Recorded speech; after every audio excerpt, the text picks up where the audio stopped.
누가복음 7번째 마지막 시간입니다. 성전의 파괴. 성전이라는 주제가 다시금 출현한 것이 이상스럽게 여겨지는가? 그러나 성전 정화는 그 목적과 동시에 복음 전파의 목적을 위해 필요한 조처였다. 19장 45절 이하. 성전의 권위자들과 서기관들은 곧 예수님을 향해 무엇을 행할 것인지 궁리하고 있었다. 47절. 그들은 시편 118편을 보고자 하지 않았다. 큰 잔치의 때에 사용하기에 지어진 이 성전의 노래가 예수님에게 적용되는 것을 모르고 있었던 것이다. 19장 39절, 38절, 20장 17절.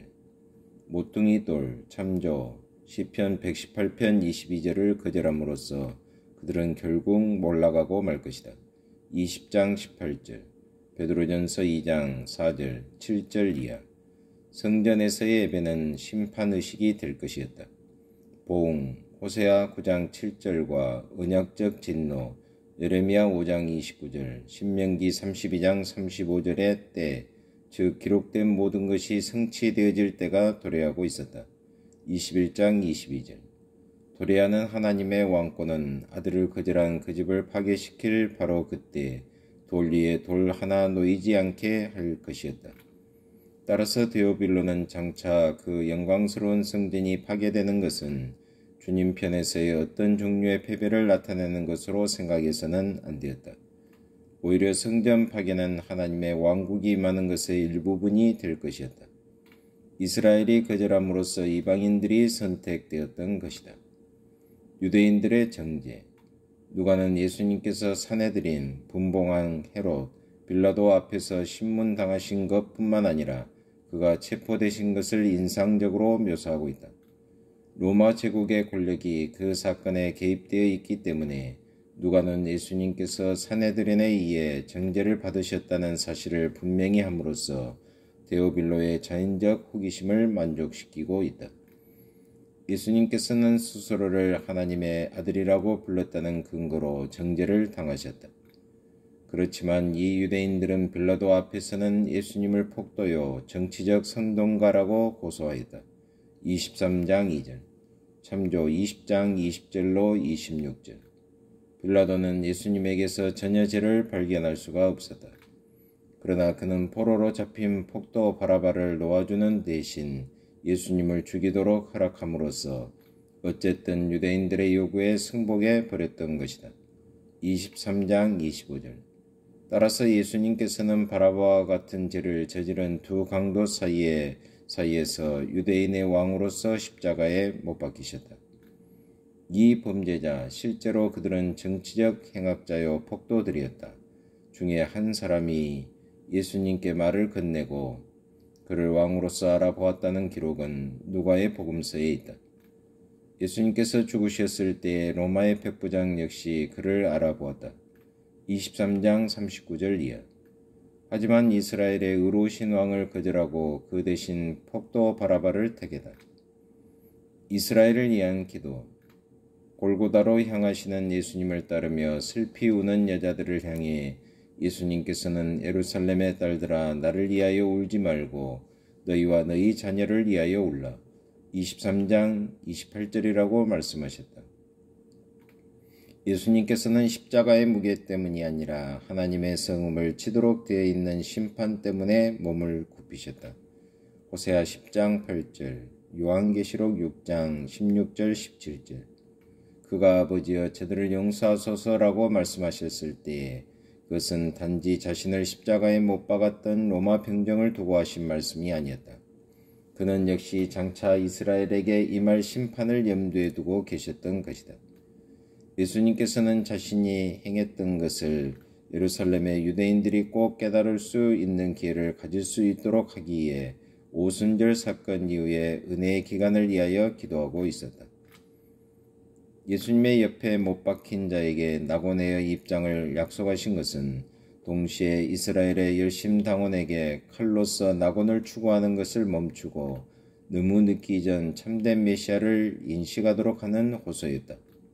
오 데오빌로여, 예수님께서는 자신이 십자가상에 있을 때조차도 자기 백성을 위하여 얼마나 분투 노력하셨는지를 아십니까?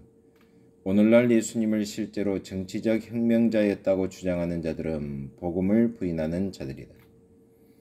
8. 예루살렘에서 시작된 승리 23장 50절로 24장 53절 요리문답 수업 영광으로 이끄는 길은 예수님의 매장으로부터 시작된다.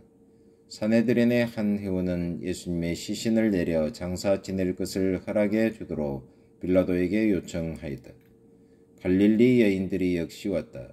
23장 56절, 8장 2, 3절 예수님을 따르는 무리들이 완전히 없어지지 않았던 것이다. 일단 안식일이 끝나자 예수님께서는 자기 무덤으로부터 일어나셨다. 부활에 관한 누가의 표현은 생생하다. 그것은 그가 부활에 관해 구약과 예수께서 친히 말씀하신 것으로 언급했기 때문이다. 24장 6절로 8절, 25절로 27절, 44절로 47절 따라서 부활절은 요리문답 수업으로부터 시작한다. 데오빌러가 이 시간에 배운 것은 예수님과 천사들에 의해 주어진 증거보다 더한 것도 덜한 것도 아니다. 데오빌러가 개인적으로 그 자리에 참석해야 할 필요가 없었다. 여자들과 엠마오의 두 제자 그리고 12제자들이 보고 들었던 것은 여전히 우리를 위한 복음이며 우리의 심령 속에서 타오르고 있는 것이다. 24장 32절 예레미야 20장 9절 교회를 위한 교두보 누가는 그의 첫 책 마지막에서 부활하신 그리스도의 말씀을 신중하고 조리 있게 배열하고 있다. 또 이르시되 이같이 그리스도가 고난을 받고 제3일에 죽은 자 가운데서 살아날 것과 또 그의 이름으로 제사함을 얻게 하는 회개가 예루살렘으로부터 시작하여 모든 족속에게 전파될 것이 기록되었으니 너희는 이 모든 일의 증인이라. 참조 이사야 43장 10절 이하 44장 8절 볼지어다 내가 내 아버지의 약속하신 것을 너희에게 보내리니 너희는 위로부터 능력을 입히울 때까지 이 성에 유하라 하시니라. 24장 46절로 48절 이렇듯 그리스도께서는 승리하셨다. 죽음의 정죄를 받았던 성전이 있는 그 동일한 성읍에 성령이 부어지도록 되어 있었다. 예루살렘은 열방 중에 교회가 세워지는 데 있어 교도보가 되었다. 예루살렘 그 자체는 귀를 기울이지 않는다. 그러므로 다른 자들이 그 잔치에 초대를 받아들이기 위해서 그 거리와 골목에 등장할 것이다. 참조 14장 21절 두 번째 책 사도행전에서 우리는 그 증거가 어떻게 즉시 세상의 전역을 향해 퍼져나가는가를 보게 될 것이다. 데오빌러여 하나님께서는 예루살렘을 위한 자기 계획을 수행하고 계시는 중이십니다. 대제사장 즉 예수님께서는 손을 들어 축복하신 후 높이 승천하셨다. 첫 번째 책은 그것의 시작과 동일한 방법으로 끝나지 않는다. 24장 50절을 1장 22절과 비교하라. 그러나 사자의 구린 성전에서는 제자들의 찬송 소리가 울려 퍼진다. 적어도 이 점에 가난한 이 책의 시작과 연속성이 있는 것이다.